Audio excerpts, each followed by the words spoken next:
Peeps? It's your boy Uncle Fred back in the house. Uh, Pretty good show we're gonna have today. We're gonna talk about a few things. We're gonna talk about the fallout from the Eagles beatdown from last Sunday. We'll talk a little bit about that. We're gonna talk about some other news coming around the NFL. But they all got a cowboy feel about them, so it's a reason why we're talking about them. We're going to talk about Cam Newton and his criticism of Dak Prescott and what I feel about that. And we're going to, Cam, you got to chill on that sort of stuff. But he's trying to get clicks. He's trying to get his YouTube off the channel, off the ground. And we're going to talk about the week, of practice and things, and in the world of the Cowboys as they get ready for this game this week. And we're going to, in the injury reports and practice this week. And we're going to talk about the matchup of the Bills and the Cowboys this week. Big, colossal game, which both teams got something to play for. And we're going to talk about here in just a minute. Y'all hang tight with your boy, Uncle Fred, back in the house.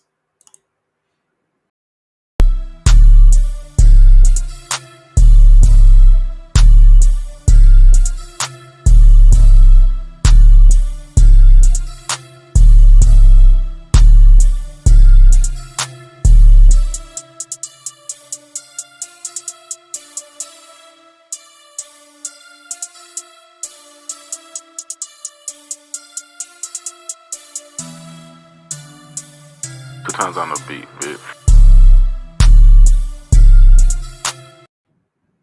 Once again, it's your boy, Uncle Fred, back in the house. One more again.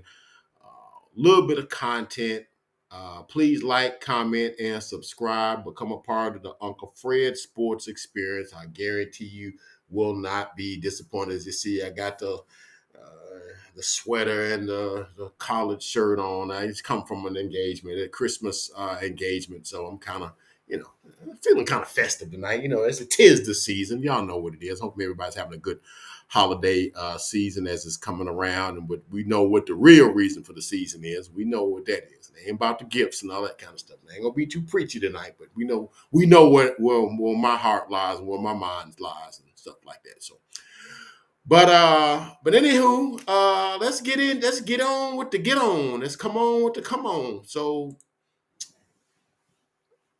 there's been some fallout, and I will admit, your boy was watching on NFL Network. They had a replay of the Cowboys Eagles game from Sunday, and I had to sit down and watch it. My wife was like, "Don't you already got that game recorded on your yeah?" And you watching it now? I said, "Yeah, because it's on." I said, "Okay." Because it just don't get old. Beatdown just don't get old, especially with us them Eagles. So I could watch that 100 times if it's almost like it's the first time you ever watched it. Y'all don't understand what I'm saying? You understand what I'm saying? But I watched that thing again and whatnot. But anyway, as we speaking about that, there's been some fallout about that beatdown. So it was reported um, that after the game, that there was a reporter. Um, yeah, here we go.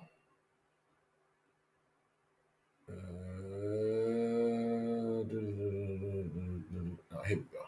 Here we go. Here we go. Here we go. I'm sorry, people. That here we go don't get old, man. It doesn't. It don't get old at all. It's that's the lick right there. But anyway, um, after the game, supposedly, this reporter, I think his name is Derek Gunn, he reported that there were several Eagles players as he went from, in the locker room, from, different sections of the locker room. And obviously they was frustrated because how the game went, and it kind of got progressively worse as the game went on. But there was some frustration about the offense that they were running as it compares to what we were running. Was talking about it. And of course, now Sirianni basically has said that he uh, he said he's going. He said he of course he said that the coaches now we Sirianni downplayed it and said and gave credence to the report when he says, we obviously don't think so as coaches, but we're gonna get to, we're gonna try to, make sure all of our things are meshing. So what was said was that, a lot of the players, a lot of them have believed that it was AJ Brown because AJ Brown was none too pleased about the game. Him and this slamming his helmet down on the ground on the sideline after he fumbled, but then, doing little things, talking smack to Stephon Gilmore and pulling his dreads. I'm like, what are you doing, Steph? What are you doing, AJ? What are you doing? So he's a dude that, if the things don't go his way, there's a couple of guys in the NFL like that. When the things don't go their way, they kind of, come unraveled a little bit. I think of like DK Metcalf. I think of like guys like him. I think of AJ Brown to a much lesser degree than a guy we're going to be playing Sunday, and I'll talk about that in a minute too. But they said that we need to get our offense where the ball comes out quick and it's like people don't know where it's coming from and that sort of thing like them. And that stuff, our stuff is very predictable and it's slow developing stuff. And so so I'm like, wow. Not only did it beat down, but anytime you get beat down, and it wasn't just that loss; it was the loss the week before too. To the 49ers. And of course, they, AJ Brown's the first and said, oh, yeah, you're going to see how we're going to respond. I'm like, yeah, you responded with 9 catches for 94 yards, and one of them being a 24-yarder. So the other catches was 8 for 70. So, whatever. So anyway, Sirianni goes on to say, you can't be predictable in anything you do. We're working to like crazy to complement our plays, but we'll look at everything doing our self-scout to make sure we're not predictable. So, all right. So apparently there's something to that. There's something to that, right?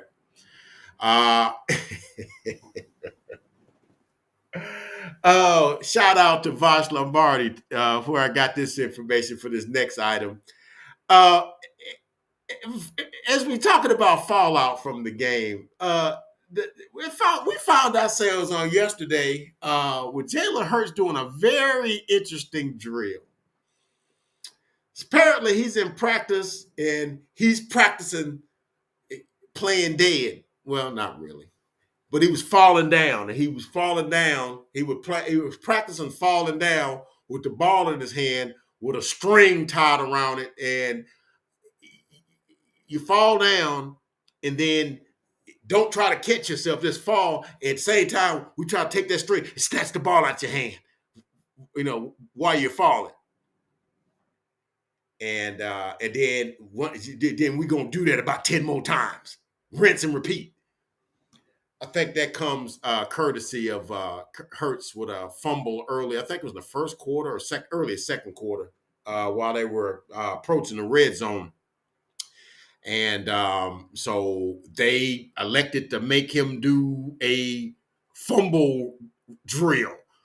So, usually you see that with running backs, they be running through things with, these little bags with weighted bags, and you run through there and they try to knock the ball out your hand, or guys come through with a broomstick and try to poke the ball out and stuff like that. There's all kind of different drills.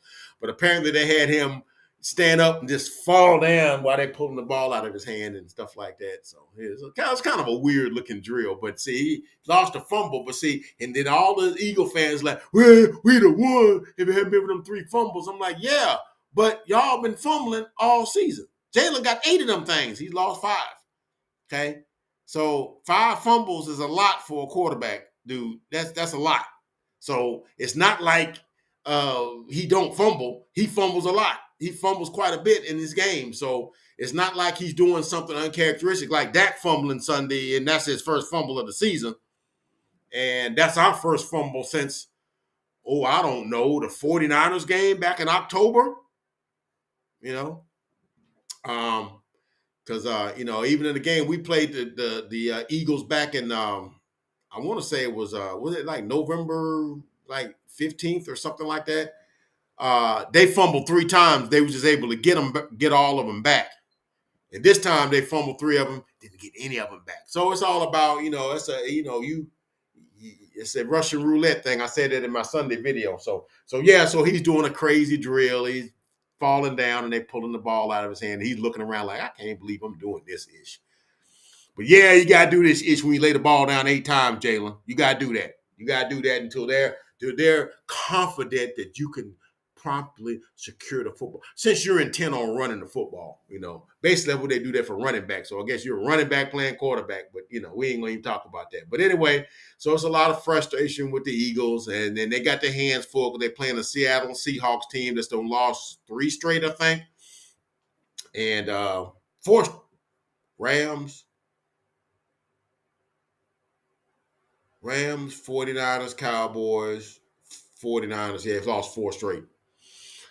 And their very playoff lives hang in the balance. So we're gonna see what they do. They play the Eagles on Monday night. That game has been flexed from Sunday afternoon until Monday at 8:15 Eastern time. So we'll see what they'll do. They're traveling to, I think it's Quest Field, is that what they call it now in Seattle. So they're traveling there on Monday night. So we're gonna see what's going on with that. So, all righty. Eagles frustrated. Your boy is happy. I love it. I love it. Moving on around the league. My goodness, the Chargers threw a stinker up there last night, man. Losing to the Raiders 63-21. Game was never close. It was like 14-0 in the first quarter. It scored 21 in the second quarter. 28 in the second quarter. It was 42-7 at halftime. In which case, I don't know why they asked Brandon Staley, what went wrong and what he hoped to do in the second half. And man, if I'm losing 42-7, man, I'm break checking that sideline report. I'm going straight to the locker room. Man, nothing to see here, right? I don't know if they got a media obligation to do that or not, but man, he was a trooper for doing that because he basically gave the coach speak there. That's not us. We really not concentrating. We're really a better team than that, and we got to play for pride in the second half. Don't play for the score, play for pride, and we're gonna see what happens and see if we can get a couple scores and get back in the game. I mean, that's perfect. He better than me. Because I would have said, what you think we're gonna do? It's 42-7. But little did he know. The Spanos family was already drawing up papers on him. And early this morning, we got the news that Brandon Staley, along with his GM, Tom Telesco, was both fired after that 63-21 beatdown. That's the second highest scoring total of the year behind the Broncos getting this boat raced by the Dolphins for a 70 spot. You score 21 points, you get beat by 42 points. How does that even work? Now, how that ties into the Cowboys is that we know who's at the helm of that offense. An offense that I believe scored 7 points.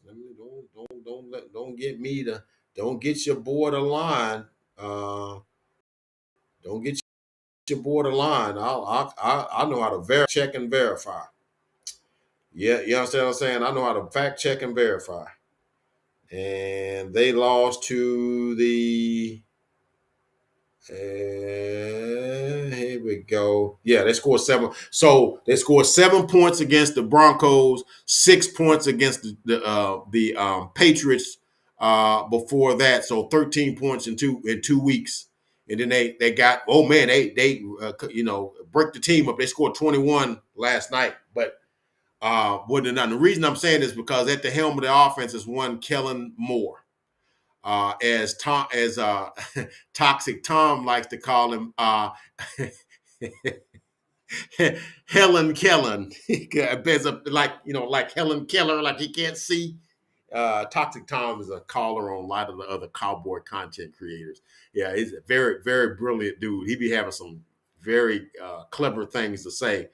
And mannerisms and stuff, but old Toxic Tom, but he would say, yeah, Helen Kellen. I love that.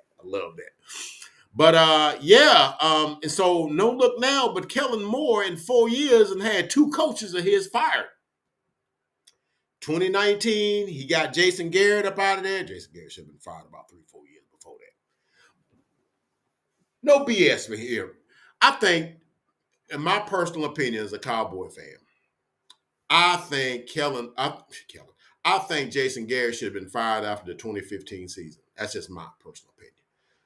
You lost Tony Romo. You brought in Matt Castle, and you had Brandon Whedon, and you also had Kellen Moore, who was a backup quarterback, third string quarterback. Okay, with a very rich history at Boise State. I think Kellen Moore won more games in the collegiate level than anybody's ever played college football. I think he won like 50 games, if I'm not mistaken. Y'all can correct me on that. Y'all can check me on that. But Jason Garrett couldn't get one win out of them in 8 games that Tony Romo was out, and you played some mediocre teams. You couldn't get one win. If they'd have got 2 or 3 wins out of that in that stretch, you could have not brought Tony Romo back so early, and maybe he could have been, because the second game back, he got hit in that same collarbone, broke it again, out for the rest of the season. And I think if he could have won a couple of them games, like against the Giants, who weren't good, against the Eagles, who weren't good, against Tampa Bay, wasn't good, and there were some other teams they played that year that weren't good, and we just couldn't beat them. We couldn't generate enough offense, and we getting beat like 19-7 and stuff like that. And I'm like, you got a team with, our front 5 offensive linemen in their prime. I'm talking about prime Tyron Smith, prime Zach Martin, prime Travis Frederick, and Doug Free, in their prime. And you got a prime, later prime Jason Witten, and maybe a little bit after the injury, but you still had a good Dez Bryant. You can't get but 7 points. You couldn't get, and you're supposed to be an offensive guy. And I saw Zach Taylor the other day get 34 points in 2 games out of Jake Browning. That's what I'm talking about. So he should have been fired. I'm digressing now. But anyway, Kellen Moore in 4 years, he got 2 coaches fired. He got Brandon Staley fired because his offense, and among other things, is in there. But it ain't just the offense. The defense is bad too. And Brandon Staley is supposed to be a defensive dude. But the offense hasn't been good either. You've got good personnel. You got Justin Herbert, the quarterback, went to the playoffs last year. Everything you want in the quarterback: tall, big, mobile, got a rocket arm, smart, got a good head on his shoulders. You got a good offensive line. You got, Austin Eckler. You got Mike Williams, because Mike Williams did get hurt. But then, you got some other guys, and so for your team to only score 6 points or 7 points, and then, that's not, what are you doing, Kellen? And so another coach then got fired, and fired the GM. So for the second time, a coach is going to come in, and I think the Spanoses are saying that they're going to probably keep Kellen.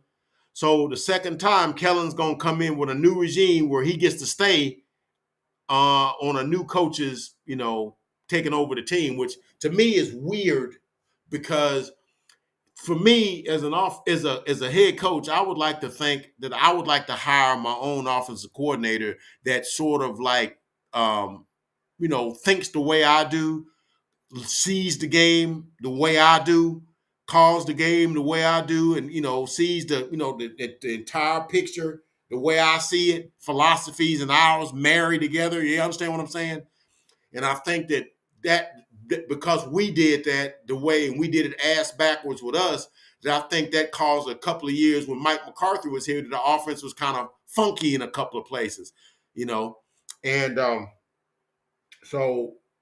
And there's been some talk that Bill Belichick might take that job, because it's been reported that this is going to be the swan song for him in New England, because they've not been good. They beat Pittsburgh last Thursday. They got 10 days off, and they play. I'm not sure who they play this week. I have to look at that. We got to look at that. We got to have a show tomorrow on our Pick'em show. I got to look at who they're playing, but he may take over that, and then he may want his own offensive guy. He want to do his own thing. Bills is earned the right to do that. So that's just interesting to me. Kellen Moore is supposed to have been the guy. Oh yeah, that Dallas's offense is going to like fall apart because this bright wonder kid left Dak, and Dak's gonna fall flat on his face. But a funny thing happened on the way to the market. An experienced play caller took over and understands game situations, and even when things happen, he has a a calmness and can call plays that can get the team and the offense back, sort of like settled, like the game Sunday when we had the fumble six. Kellen would have said, "Let's go back up top and whatnot," and would have not, and then and me watching the game just a little bit before I came on, because I said I watched the game, the replay of the game on NFL Network, but there was a play late in that game when we already were in field goal range, just like a minute, just under the 2-minute warning. I think we had a third down and like 6 or whatever at like the 27-yard line or something like that. And Dak rolls out, and there was nothing open, there's nothing open, there's nothing open. And I think he got sacked by Hassan Reddick for his 12th sack. And under normal circumstances, I would have been upset, because why take a sack when you can throw the ball away? But at that certain time of the game, when it's like less than 2 minutes in the game, you're up 17, you don't want to leave time on the clock. Yeah, you take the sack, because if you try to throw it, what if it's incomplete? You stop the clock. Or if you throw the ball out of bounds, it stops the clock. Or if you, heaven forbid, throw it in the middle of the field, you could get a pick or something like that, and a pick six, and they're back in the game. It's 30-24 now. So or 30-20, I should say. So he took the sack, clock keeps moving, and they take a timeout with like a minute and 8 seconds left, kick the field goal. Eagles get the ball back like a minute left and basically can't do nothing but run 4 or 5 plays and the game's over with. But had Kellen been running the thing, he'd have tried to throw it, tried to, and would have gotten probably an incompletion. And they may, tried to, and they say they kicked the field goal, but it's a minute and a half, or almost 2 minutes left in the game. And maybe the Eagles maybe get a quick one and get an onside kick. So, it's a matter of what you call and when you call it. So anyway, Kellen Moore, they didn't elevate him to interim head coach or whatever. So I just think it's got a Cowboys tie to it. So I just thought that was kind of interesting. So, but anyway, the Chargers, clean house. So it's going to be interesting who gets that job. And like I said, it's got Cowboy ties to it. So interesting too. Other news around the NFL that have Cowboy ties. Former linebacker Rolando McClain, who played for the Cowboys in 2015 and 2014 and 2015, got reinstated yesterday by Roger Goodell after being out 7.5, almost 8 years. I think last time he played was like 2016, the year after he left us. And I think he went to the Ravens, and I think he tried to retire, and then I think he got into some trouble. It's all kind of other things that happened to him. He's had some run-ins with the law, and he house burnt down in Tuscaloosa and stuff like that. And he was on with Mike Fisher talking yesterday, and he's at a different place in his life now. He's 34, and he's looking forward to playing. He's got 3 kids, and he's doing things. And I like to see guys bounce back, but he said the Cowboys aren't interested. But I'm like, shoot, I might be interested more in him than Martavis Bryant, because I think this dude might can still play, and we need linebackers. And when that dude was playing, Boo, that's what they call him in Decatur. When he's playing and his dude's locked in. He was our middle linebacker. He knew who everybody was. Nick Saban said as much. He's one of the foundational pieces of his, I think he got drafted in 2010. So he was on those first couple of seasons that Nick was at, won championships at Alabama. So, and he spoke glowingly about Rolando McClain. So yeah, I would be a guy that, hey, I would take a flyer on him rather than, Martavis Bryant, but, whatever. But, but hey, man, congrats to the guy, and I hope he gets his life back, and I hope, he can, go back to playing and, link up with a team and, contribute to a team's success, because Rolando McClain was a dog when he played for us. So, so we got that. So anyway, so here comes the thing that we want to talk about. So Cam Newton is on a podcast. He's got a podcast, and most time he's talking about a lot of different things. He talks about, he's in the man sphere. which I'm totally into. He talks about a lot of things about men being men and that sort of stuff. And I'm all about that. And you can like it or not, but hey, it is what it is. I'm all in the man sphere. Men, being, running the thing how they're supposed to be run, and men, getting the respect that they're supposed to get. And we're in a society now where men get run over and get downgraded or get like you're irrelevant in life, and that sort of thing. And Cam is kind of like on that same thing with Kevin's. God, I can't think his name. Me and names, but he was all in the man's. He passed away about a year and a half ago. I used to watch a lot of his videos and stuff, but it's really empowering to men and stuff like that. And have men that regaining their focus. So a lot of Cam's videos are along those lines, but then he also has some football stuff, talks on sports because he's a football player. So yeah, so on his uh, Kevin Samuels, that's his name, Kevin Samuels. Couldn't think of his name, Kevin Samuels. So he's on a podcast today, and he was talking about different quarterbacks in the league, talking about the MVP race. And we know Cam won the MVP in 2015, 35 touchdowns, 10 I think he had 10 interceptions. He also had 10 rushing touchdowns, so he had 45 touchdowns that year. He was great. He was phenomenal that year. And the Carolina Panthers went 15-1 and propelled them into the Super Bowl where they lost to the Denver Broncos. But after that, Cam was not good. He kind of, he's like a one shining moment, like the NCAA.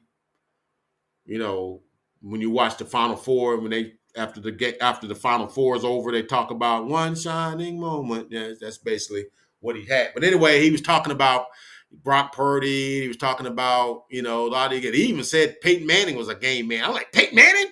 Like, come on, dude. I can't really give you no credence on that, man. So he's saying Dak Prescott is not a guy that, or Brock Purdy is a guy. They don't change the game. They just play. They're game managers. I'm like, Dak Prescott is a game manager. So now we have to start looking at what is a game manager. So to me, what I consider a game manager, you know what I think a game manager is? A game manager is Cooper Rush. Okay. Good enough quarterback can make a play here or there. Is not going to put the ball in harm's way too many times, but you're not going to ask him to do anything crazy. You're going to run the play we call and throw the ball away if it ain't there, and we'll punt or we'll kick a field goal, right? I'm not going to ask you to, fit it in the keyhole or anything like that.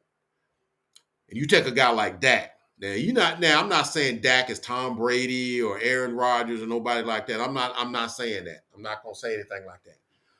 But you see Dak when Cooper Rush was, and I know we went 4-1 or 4-2 because he lost to the Eagles, but we were 29, 30, and 31 in 3 offensive statistics, scoring, I think, points, and I don't know if it's third down. It was like 3 different measurables that they used, and we were at the bottom of those. And then Dak took over like game 6, 7 or whatever, went on like a 4 or 5 game winning streak. And from that point on, we went from there to averaging 30 points a game. So it's obviously he does change the game when he's in there as opposed to Cooper. I think he was averaging like 18 points a game when Cooper Rush is in there and go to averaging 32 when Dak was in there. Like we're averaging 32 right now. And it would be different if Dak was just going to the line, just calling the play. But Dak goes to the line and he sets the protections. He looks at the defense. He looks at what their alignment they're in. He checks out of one play to another play. He adjusts the routes for hot routes and things of that nature. He settles the offensive line in terms of like the whole cadence, the here we go. You notice as they've been doing the here we go, you're not getting any false starts because that settles it. That gets the communication down. And it also draws guys off sides. So he's got total command of the offense. And so Cam, I know you're trying to say something, and look, man, I'm not trying to down you. You know, you were a great quarterback for a couple of years. You were a great athlete. You did some amazing things. I think Carolina misused you and shortchanged your career shorter than it should have been by how they used you. But I think your concepts are misaligned in that regard. And I know you played. And I know it'd be hard for me to talk against a guy that played in the NFL, played 10 years. But let me you know let far be it for me to just be talking. Um, um, let me just let's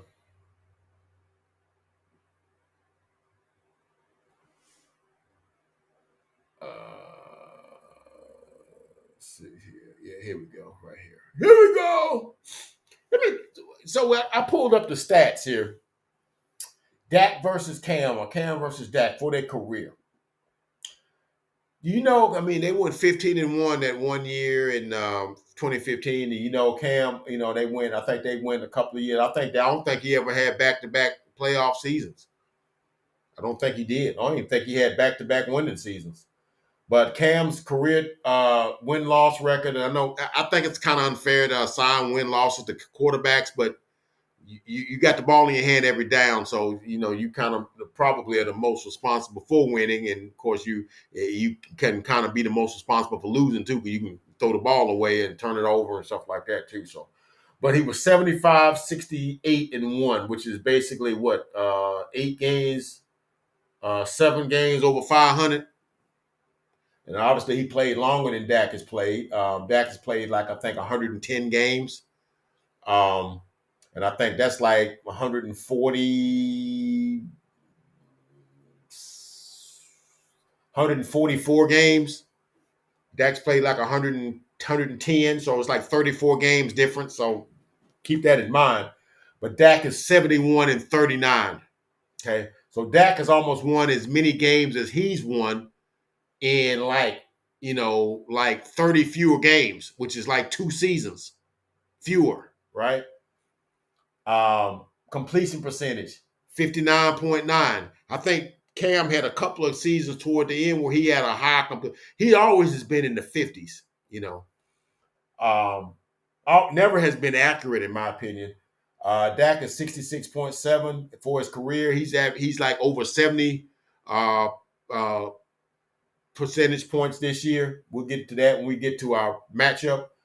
Um, Yards per game, Cam 218, Dak 258.6. Touchdown interception. This is one I think Cam has 194 touchdown passes. Dak has 194 touchdown passes in 30 fewer games. Okay. 194, and he's got 71 interceptions. Cam has 123. So he's got 52 fewer interceptions than Cam. Okay. So Dak throws as many touchdown passes as him, more than him, because he does it in a lot shorter period of time, and he don't turn the ball over as much.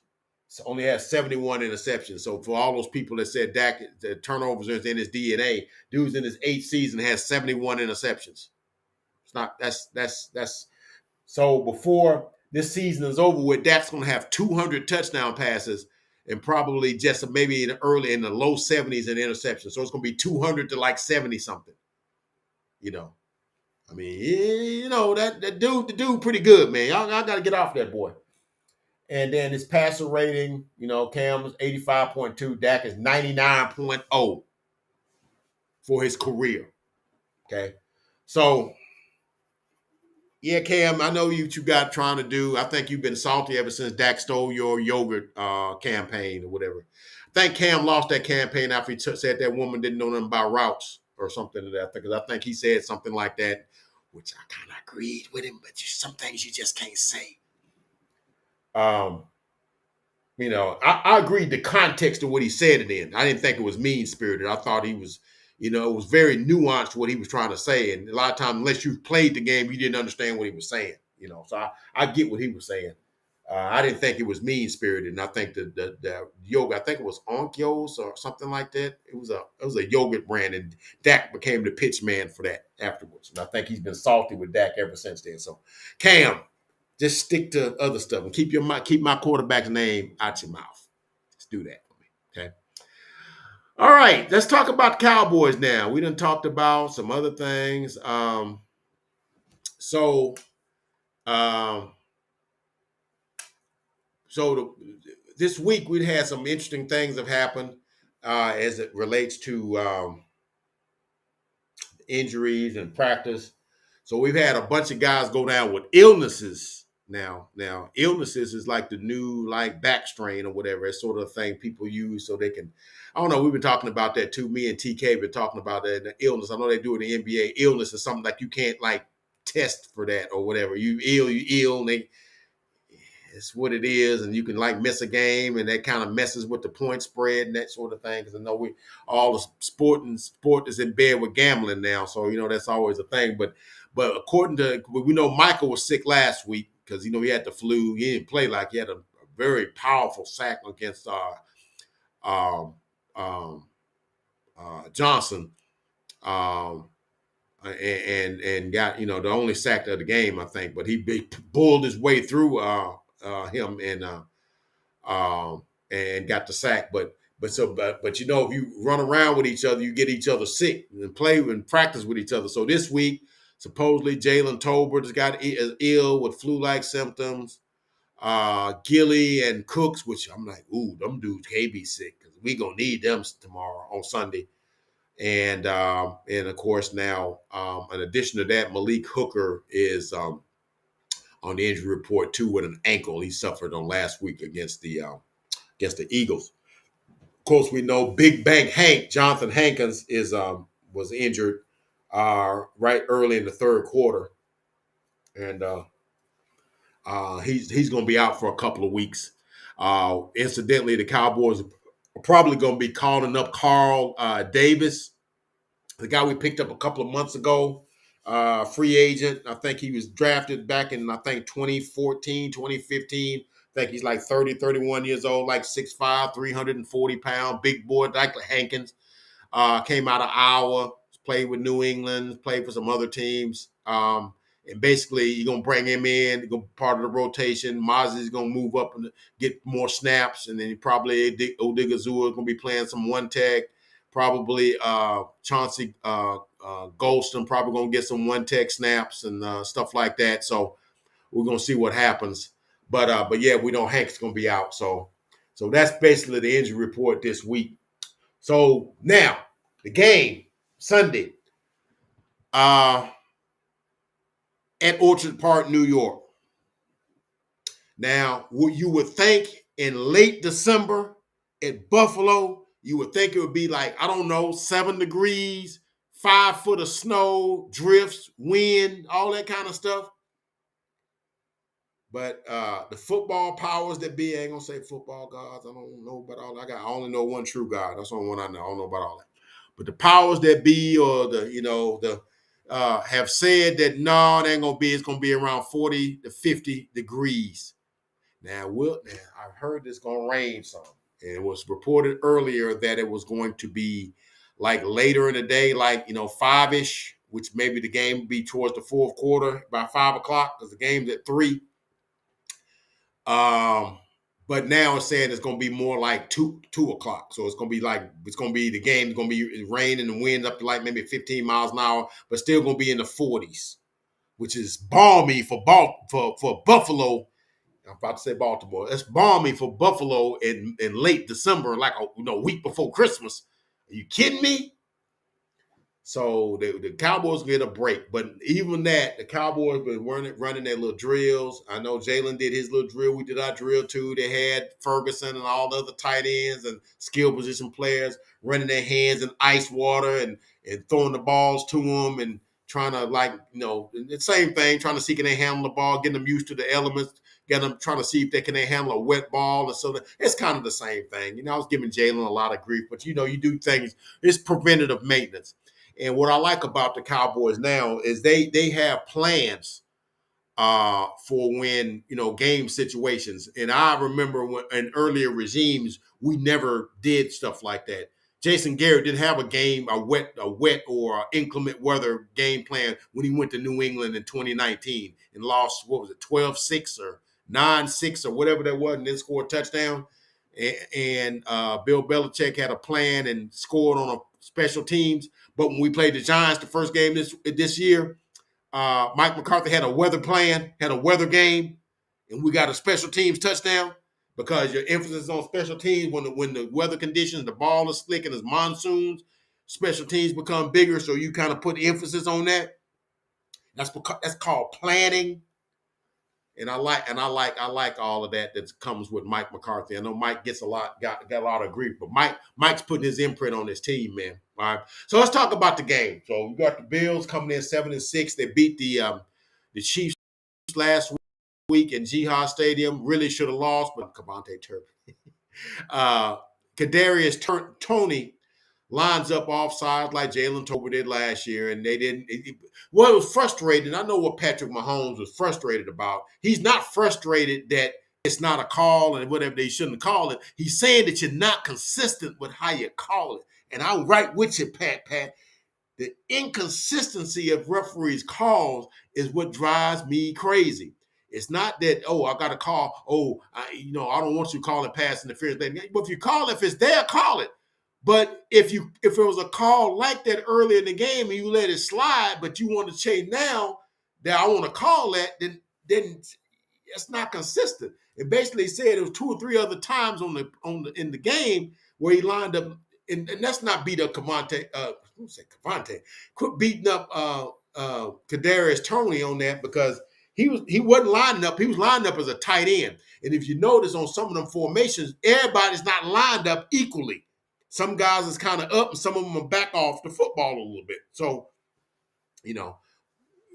he was ahead of the football. I mean, I'm not giving him a pass, but I'm saying it's not as easy as everybody's lined up equally. You just look down there. No, because some of the guys are up and some of the linemen are back, and the tight end he lines up. And sometimes the offensive linemen are staggered.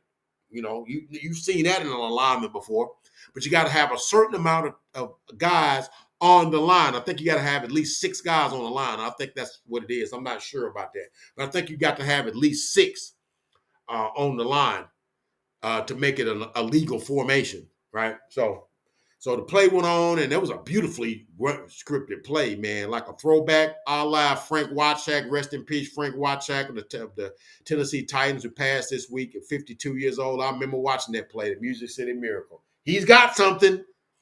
He got something. I remember that call, man. I remember that, man. Beat Wade Phillips. But anyway, I'm digressing. But anyway, the Buffalo Bills beat them last week. I think it was 20-17. So they come into this game needing this game. Both teams need to win because the Bills are trying to solidify themselves and get back into the playoff picture. Right now, I think they're like 9th because there's a bunch of teams that are 7-6. And I don't know which of those they hold tiebreakers over because they lost to the Broncos, who are 7-6.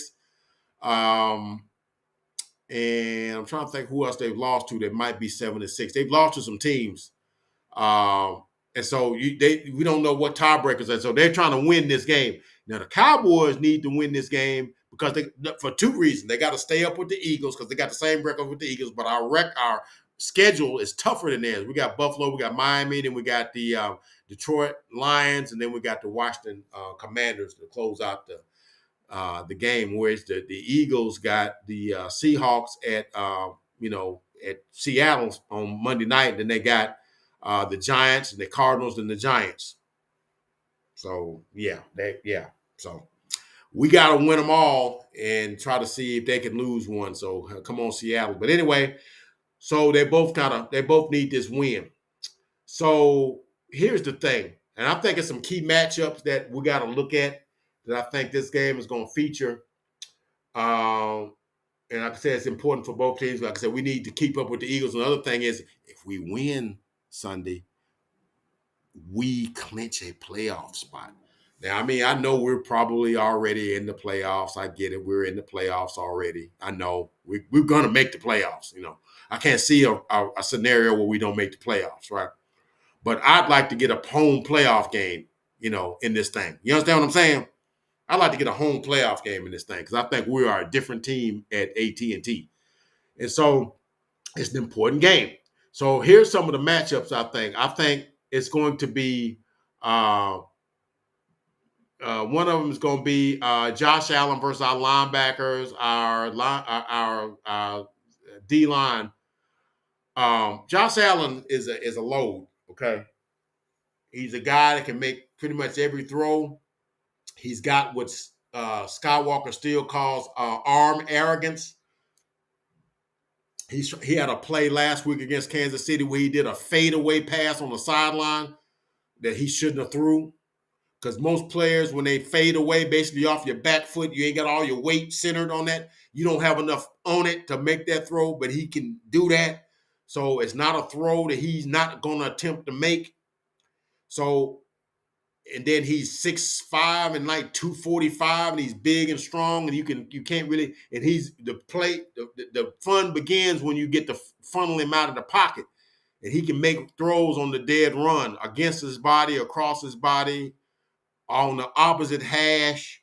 You know that pass that Mac Jones tried to throw when we played the Patriots back in like week 5 or whatever that was, where he tried to throw against his body, got away with it one time, tried it again. That ball died on the daggone warning track for a baseball term, and Bland picked it off and went for a touchdown. Josh Allen can make that throw, okay, because he's got the arm talent to do it. But also arrogance or hubris, if you want to call it, sometimes puts you in situations where you try to do too much, and then you play what they call hero ball. Now, I will say, ever since Joe Brady took over play calling from Ken Dorsey after the Broncos lost, they've made an attempt to kind of make him be more, run the ball more. There was a run that he did against the Kansas City Chiefs where he got stopped at the 5-yard line and just bulled his way in from the 5. So he's running a lot more now. But I think if you try a lot of hero ball against a good defense, and I think we've got a good defense, I think we can get some. I think we can get some. When I say get some, I mean get some turnovers. And Josh Allen, we can look at the stats here. He's right now. I think he's throwing for like 3,500 yards, and he's thrown for 25 touchdown passes. He's thrown for 34, 47, 25 touchdowns, 14 interceptions. He's also got like about 3 fumbles as well. But yeah, so 14 interceptions, and you still got 4 games to play. Will let you know he'll put the ball in harm's way. Okay, he'll do that. But he also will make plays. He'll throw the ball, and guys get open. He can hit them, right?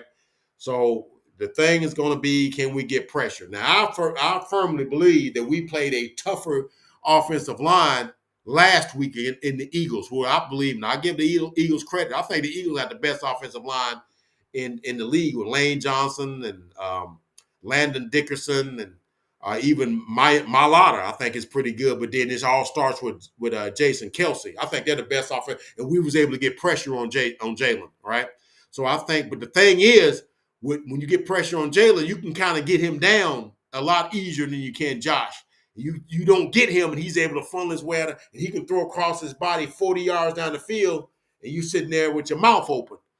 So we're going to have to tackle him good, tackle him well, flood his pocket, make him see things he's not seeing. And I think we can do that. But I think he's going to make a play or two on us too. So we're going to have that, that cat and mouse game going on with him. But it's going to be our linebackers and our cornerbacks and our D-line against Josh Allen. So we're going to see what it is. Now, I think a key matchup also going to be number 2 is be the Steph versus Steph show. I mean, Stephon Gilmore guarding Stephon Diggs. And I think that's our key to success because you saw how he guarded A.J. Brown. And I think A.J. Brown is a better receiver than Stephon Diggs is. I think Stephon Diggs runs better routes, but I think as a physical receiver, I think A.J. Brown is like maybe second, maybe only to Debo or DK Metcalf maybe. But he is a specimen. And Gilly totally frustrated that dude last week, okay? And like I was saying about there's certain players in this league that you can get them frustrated. When we was talking about A.J. Brown, Stephon Diggs is one of those guys. Once he's get frustrated, you can kind of make him check out. You'll make him go to the sideline. And he'll blow up at Josh Allen. You can make him do that. And I think Gilly can do that. I hope Gilly takes some chicken soup, drinks plenty of orange juice, takes his vitamin C pills, and gets over this so he can do what he needs to do. Okay. So I think that's the matchup. I would say maybe, if we, because I know Cowboys generally don't travel their corners. They usually, whoever drives on the left side, that's who he guards. Whoever lines up on the right side, that's who that guy guards. And sometimes Bland would be on him, which I love. Bland's a big physical corner, tackles, but Bland don't know all the nuances. Diggs is a great route runner. Don't let it get twisted that he's not.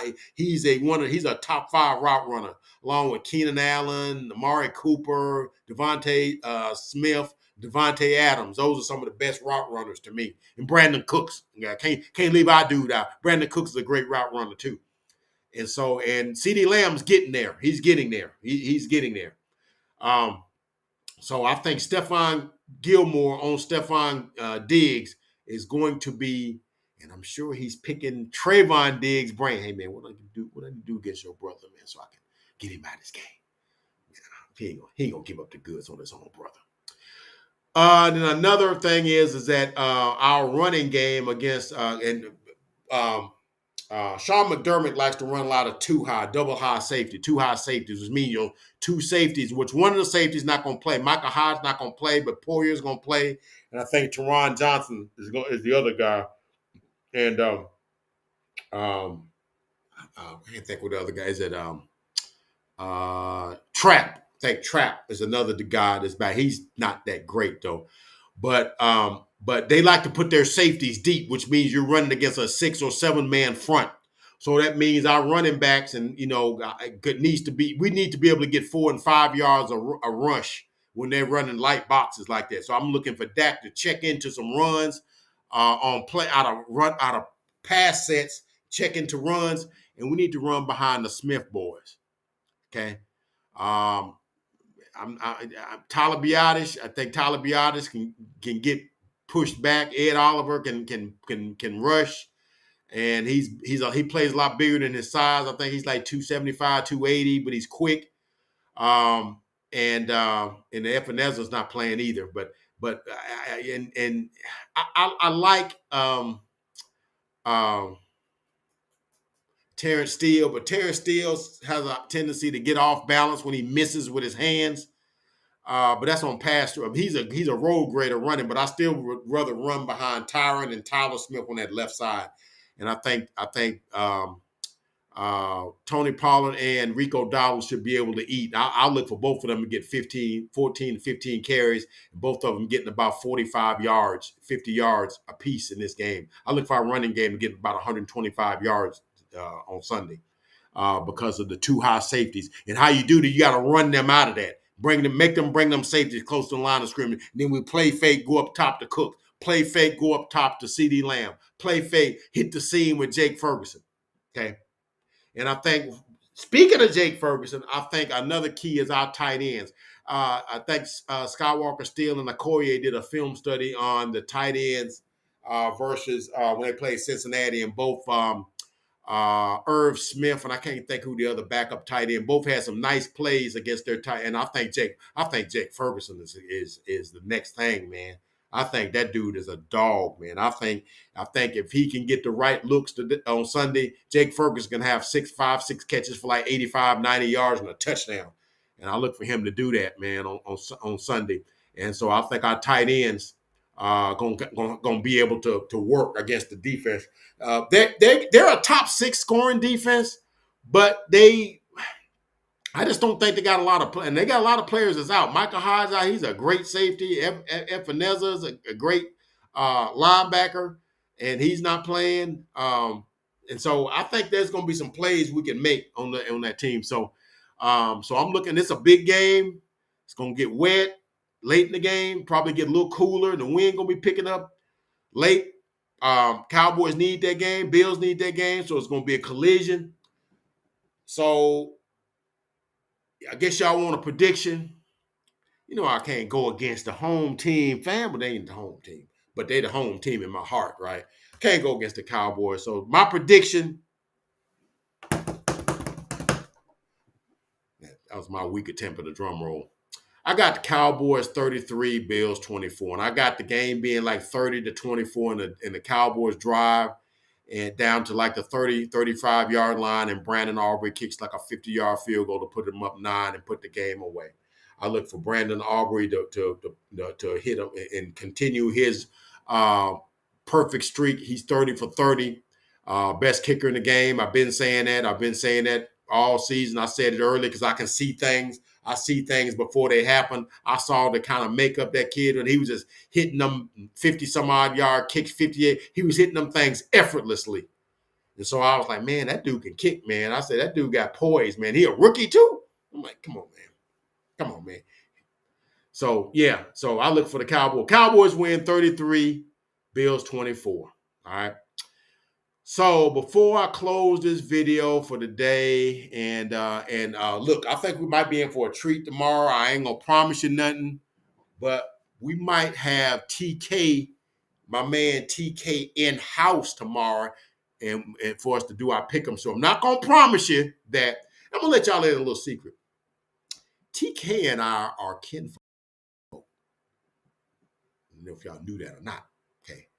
The fam that log in and are subscribers, they know, and they give us shouts out all the time. But yeah, TK and I are kin. That's like kind of like my nephew. Okay, so yeah, we real close, and so we both got a love for sports and love for football, love for basketball. We gotta get that basketball YouTube pick 'em show too, because we talk about that a lot of time on the pre-show. But he's gonna be in town coming to visit us tomorrow, and so we may do a person to person in house pick'em show tomorrow. I'm not gonna promise you. We guys kind of see what tomorrow holds, and we'll see what happens. So if so, we'll get a treat. We'll get a pick'em show live here in Uncle Fred's den. Both of us being here. So we look forward to seeing that if that happens. But I'm not gonna promise you that because I got to see what his schedule looks like, and we're gonna see. But if we can make it happen, Uncle Fred gonna make it happen. Okay. Before I get off, I want to give a shout out to a YouTube cowboy content creator that I just started following, landlord out of Alabama who just got his 900,000th view. Salute to him. He's from Alabama, so us Alabama guys got to stick together. I was turned on to him watching, I think it was like one of the roundups, and he was on there, and I said, "Oh, we got a dude from Alabama." I said, "Okay." I think he's down in Birmingham. So I'm all into that, and I think he pulls the tide too. So I'm hoping to get some things where me and him can link up. He's got a fun YouTube channel. And what I like about cowboy content creators as I close, they all got a different vibe to them. That's what makes us so unique, man. You got Vosh Lombardi. He got that that funny kind of smooth kind of thing going, and then he does the salt and pepper cafe thing on Friday sometimes, and that sort of thing. And South he's the one that got me the info about the fumble drill that the Eagles was doing. So shouts out to him. But then you got Law Nation, who's like one of the OGs. Got like 175,000 subscribers. He's like the guy everybody points to, and him and Vosh and whatever. And then you got Mark Holmes, who's sort of like the OG. He's like 50 some odd years old like me, but he got like 60,000 subscribers. He's doing it. He's sort of like got a hometown kind of feel to him. Sort of like kind of like how I do, he don't get into the film study and stuff like, I kind of do a little bit, but we kind of do like the old horse sense kind of, old school kind of, knowledge, that sort of thing. And then, you got your Skywalker Steel. He's sort of like he sort of has that professor type thing. He got the glasses and he's real prim and proper, but he'll get you told. He had a short temper. He'll get you told. He come up with some foolishness. And I be laughing. He's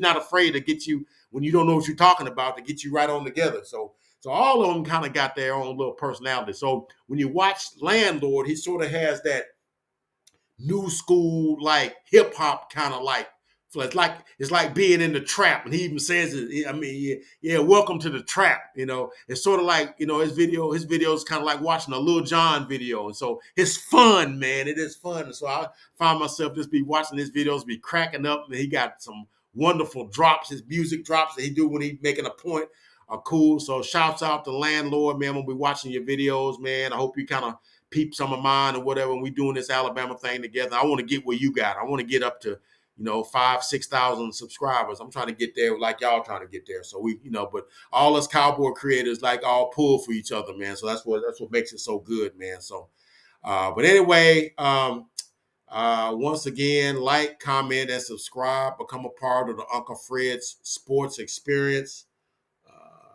Make sure ain't no chats. No, don't see none. Okay. So, like I said, like, comment, subscribe, become a part of the Uncle Fred Sports Experience. I guarantee you will not be disappointed. Like I said, maybe we'll have a pick'em show here at the headquarters tomorrow, but I'm not gonna promise you that. So it'll be about 9 o'clock in the morning. We'll see what happens. But until then, it's Uncle Fred signing off. God bless. We'll catch you guys in the next video.